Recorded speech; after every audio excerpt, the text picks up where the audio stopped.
Bitter cold, tight security as New York rings in 2018 in Times Square. New York City rang in 2018 in Times Square amid bitter and dangerous cold, but amid as much revelry and exuberance as any year. The temperature was the second coldest recorded for midnight at New Year's in New York City since 1907.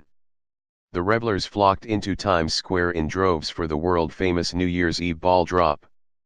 The annual event is a massive security challenge for law enforcement, and this year's frigid temperatures made matters more demanding for officials and visitors alike.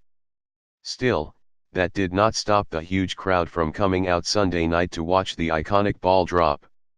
They rang in 2018 with their eyes glued to the opulent crystal ball as it dropped before the crowd of revelers packed into the crossroads of the world. People had to line up for hours ahead of the big event just to get in and wait on what's expected to be one of the coldest days of the year. At midnight Monday morning, the air temperature was 9 degrees with the wind chill even more severe.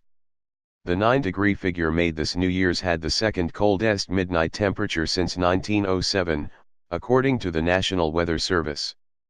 Meanwhile, security was tighter than any past year, with the NYPD saying Times Square would be the safest place in the world on New Year's Eve. The department had been planning for Sunday's revelry for the entire year, and also made adjustments after recent terror attacks in the city.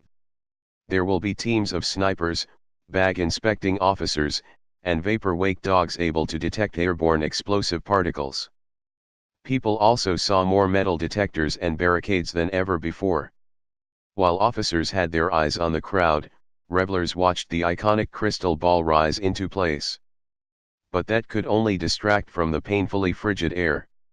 "I don't think I'm going to make it," said Enrique Campos of Cuba, who had a blanket. "Some girl, she just walked out, she leave this for me.